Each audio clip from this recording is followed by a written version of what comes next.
What's up, guys? Welcome back to the channel. So today I'm going to be doing a video on my ATV.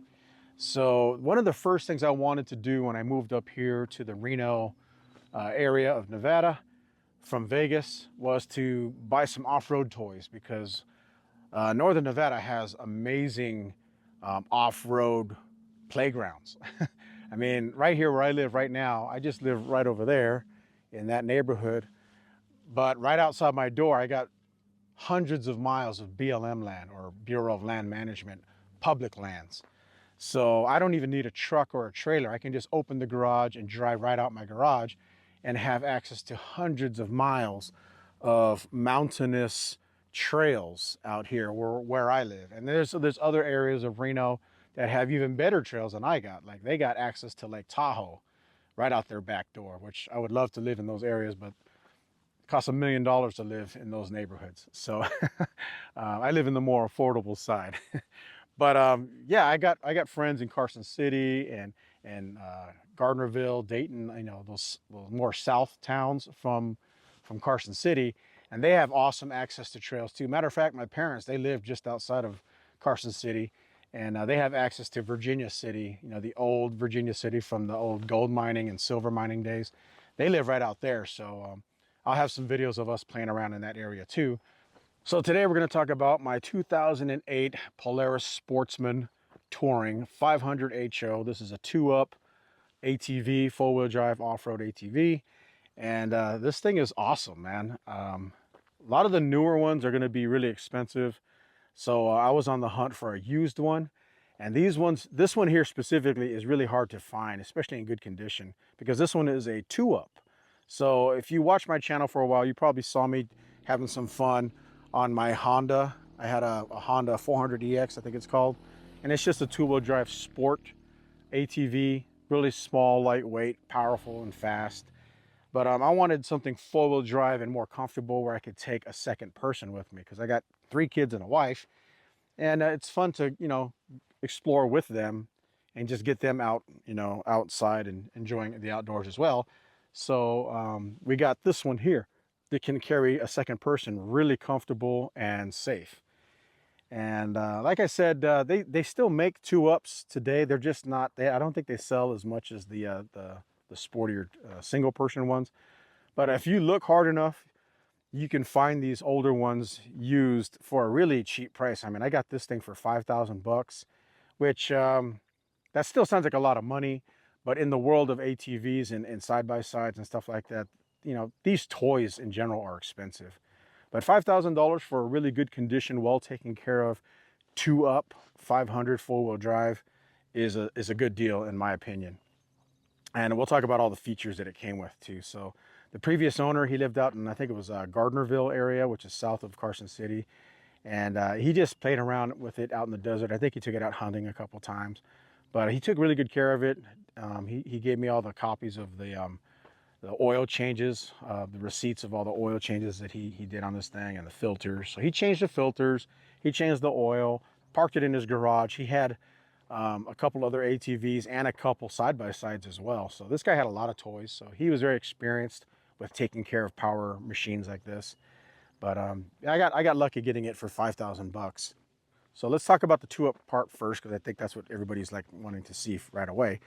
So your traditional ATV setup here with the handlebars and a nice wide seat, man. Holy crap, this thing's got a wide seat. It probably doesn't even show up well on camera, but this seat is gigantic compared to my little Honda, the little sport ATV, the Honda 400EX. Yeah, that thing was like a dirt bike. It was real skinny. This thing is like a freaking Cadillac, man. Look how big that seat is, man. You could ride this thing all day from sunrise to sunset and your bottom is not going to be sore. I mean, it is really nice. I love that part. For some people, I've heard them complain online and other reviews that the seat's too wide. And the reason why it's wide is because the engine configuration in the 08s and just the older models in general, the way the engine's configured, they have to make it wide. The way the transmission is in here and stuff. So, but I think that's a selling point, to have a nice big seat, because I'm a 200-pound dude and I like to be comfortable when I'm riding around for hours out in the backcountry. That's nice. And then speaking of comfort for the second person, Look at that, man. They got this big, huge, soft, cushy seat in the back, man. They could sit back here all day and not have any complaints. They got nice back support, man. Look at this thing. It's like a lazy boy recliner back here, man. It's so comfy. And you can remove this. If you don't want to ride with this chair back here, you can actually take it off. There's a little pull lever here. You pull this thing. Here, I'm not going to do it with my left hand. But you pull that thing and the whole seat just pops right off.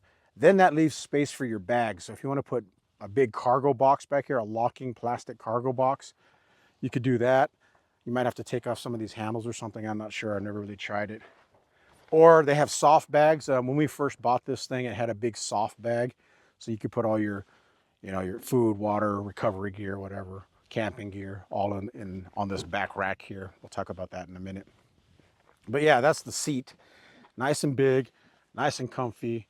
Love it. For two people, man, my wife or my kids or whoever's riding with me, they love it. And then, of course, I ride back there too and let them have fun to, do a lot of the driving. And it's fun to sit back here. You got these big grab handles, so you don't have to worry about falling off.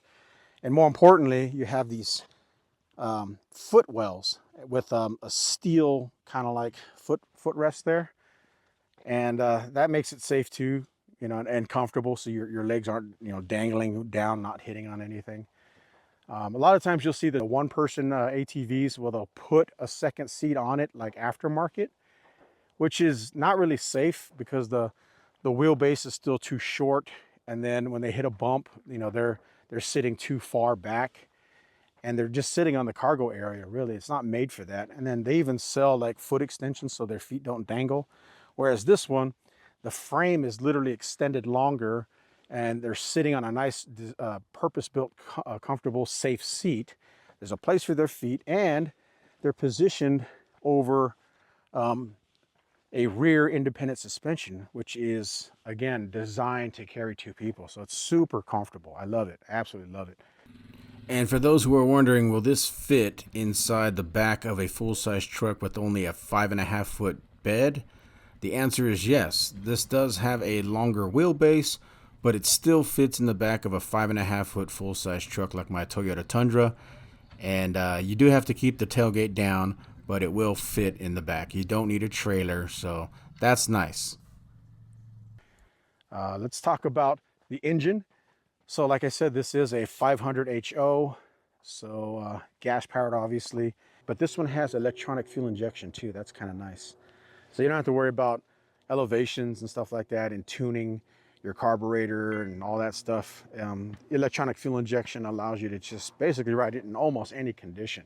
Hot, cold, sea level, 6,000 feet, it really doesn't matter. Another huge selling point is the fact that it is liquid cooled. So this thing has a radiator and an electric fan with coolant. So if you're just going super slow on the rocks, or you're just not going very fast in general, the engine's not going to overheat. So that equates to reliability. You don't have engines getting way hot and gaskets failing and then oil leaking everywhere. This thing has a fan, it kicks on, and the radiator keeps your engine nice and cool and reliable. But yeah, you just turn the key and hold the brake and it'll turn on with an electric starter, which is nice if you, for whatever reason, have a stall. You could just turn it on a hill or whatever. I've never had it stall, but it's just nice to have electric start on these things. But even better though is right here, this thing has a pull start, like on a lawnmower.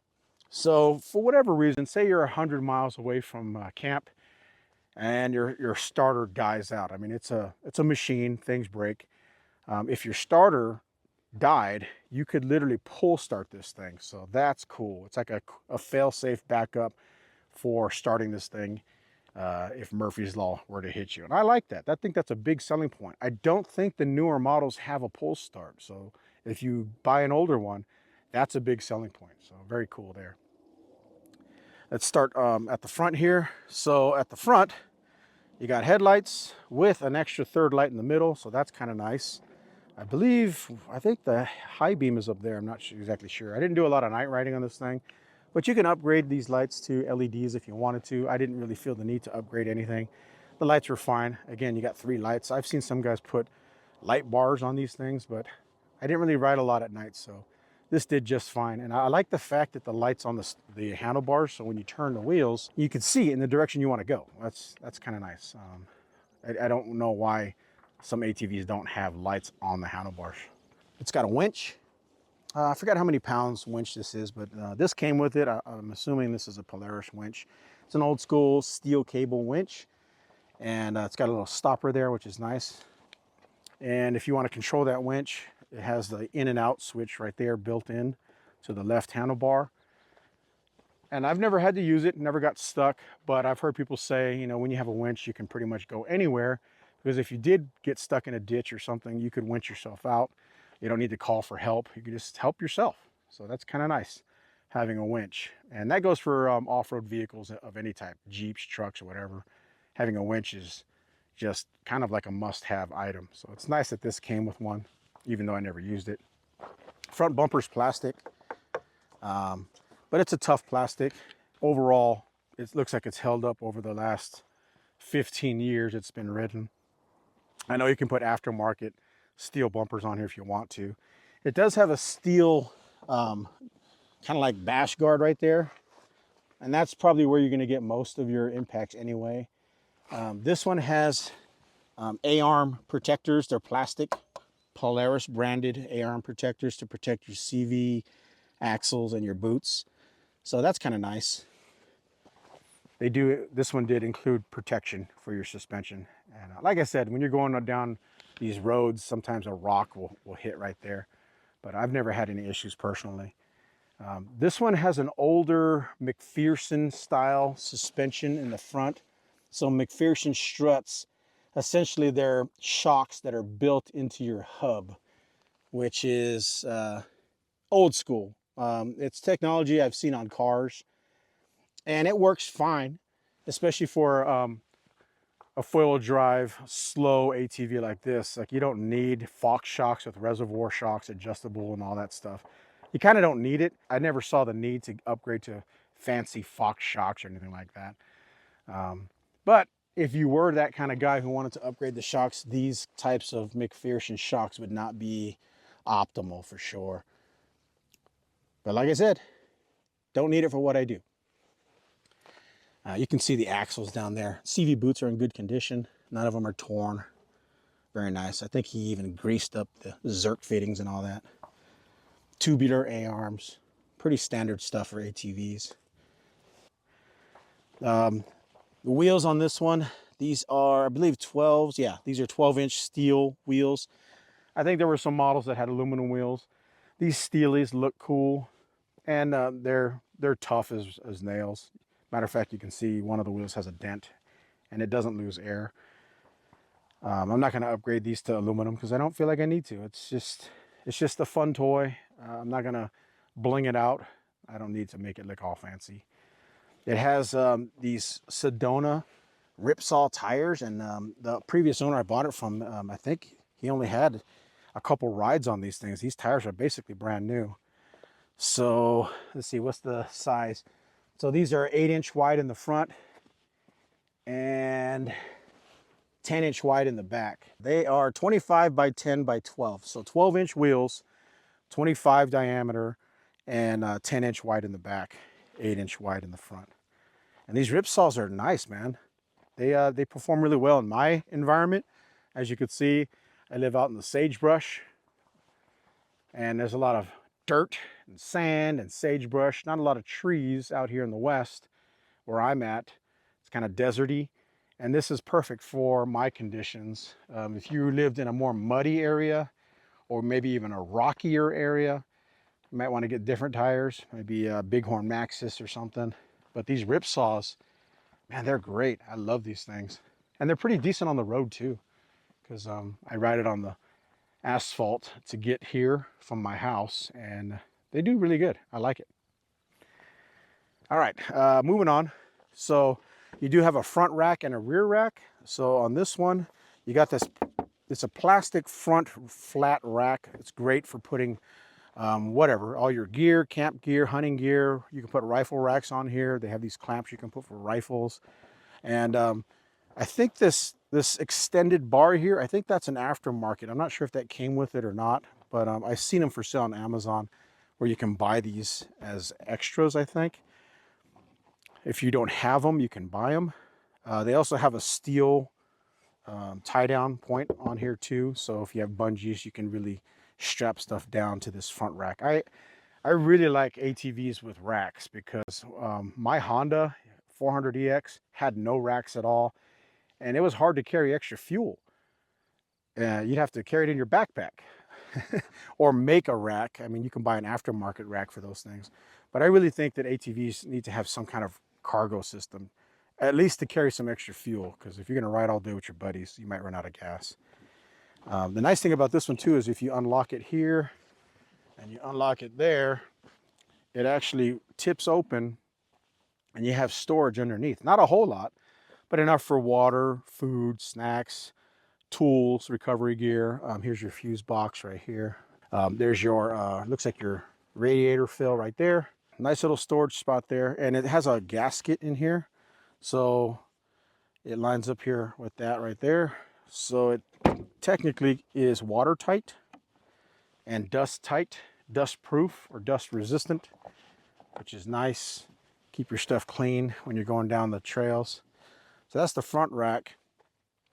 Fenders are good enough to keep the mud off you. So they're tucked in inside the fenders. That's nice.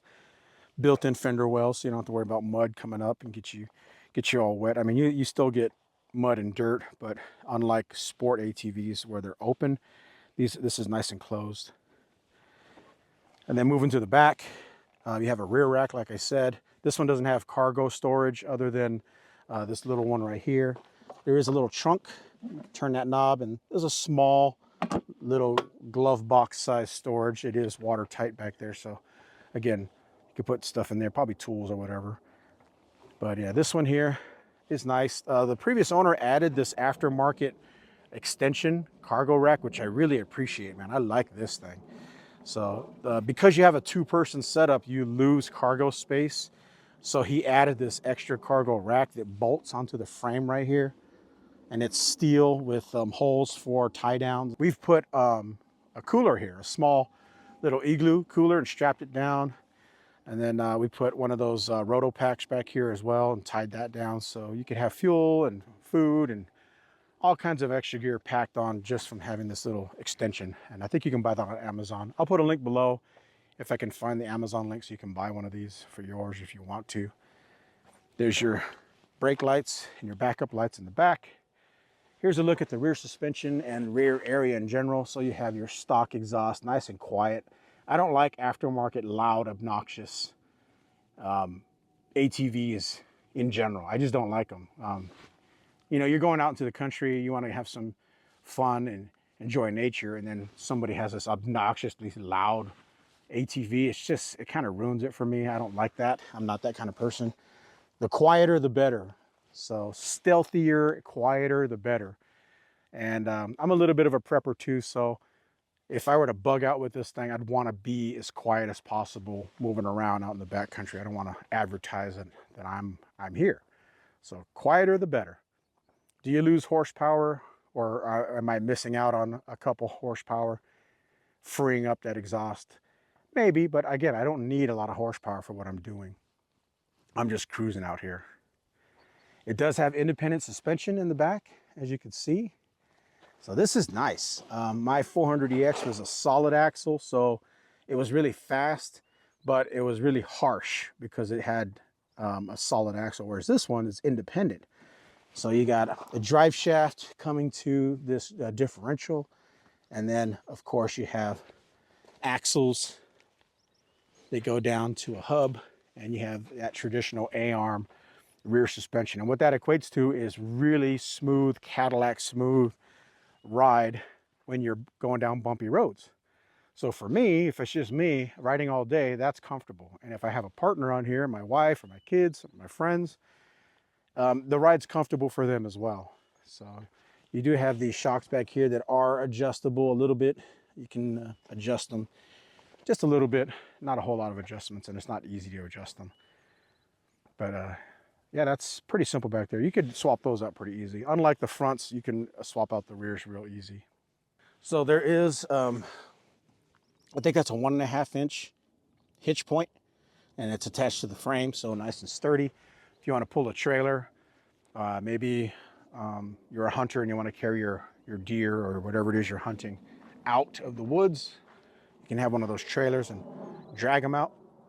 Or if you're camping, you can have all your gear. Or if you're bugging out, you can have a trailer for bugging out and carry all kinds of extra stuff into places that pretty much no vehicle can go other than ATVs and side-by-sides. Let's talk about the last thing here. So the cockpit. Let's just go ahead and jump on board here. Oh, nice big comfortable seat. So here is the cockpit area. We'll start with the right. So on this side, this is pretty cool because it has an extension for the throttle. I don't know if you guys know this, but on ATVs, they use thumb throttles, not twist throttles like on a dirt bike.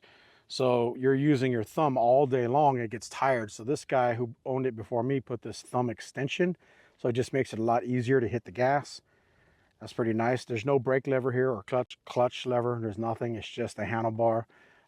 There's your selector for two-wheel drive, four-wheel drive, and four-wheel drive with ADC or active descent control. And that's just for when you're going down a hill and you don't want to burn up your brakes holding the brakes the whole time, because this does have four-wheel brakes on the left with that lever or a foot brake right there. If you don't want to touch your brakes at all, just put it into ADC mode and four-wheel drive low. All right, so we're going to test out the ADC or active descent control. I got it in four-wheel drive, I got it in low, and I'm just going to let go of the brakes and let it do its thing. So as you can see, I'm not even holding the handlebars, and it's just creeping down. I'm not touching anything at all. It's just creeping down using the engine brakes or the ADC system.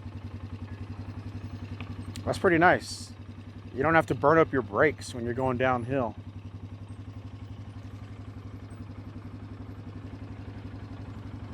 This thing cruises really slow. It's probably like, I don't know, 2 miles an hour. I mean, it's really going downhill super slow, saving your brake pads. Moving over here, here's another big selling point. So this model here has turf mode, meaning that normally when the diff is locked, the differential in the back is locked, both back wheels have power, which is great in the dirt, but if you go onto asphalt and you make a turn, you're gonna rip up your rubber tires because both wheels are turning at the same time. All right, so as you can see, I'm leaving the dirt and going onto the paved road here. If you don't wanna chew up your back tires from being locked, you put it in two-wheel drive or 2.4, put it in high, and then unlock your differential. In the back you hear a click because it's an electronic diff.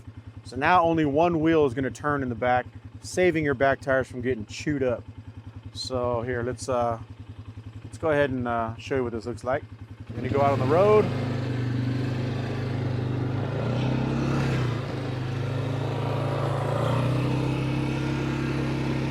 There you go, just like that. Now you can just ride on the road without messing up your tires.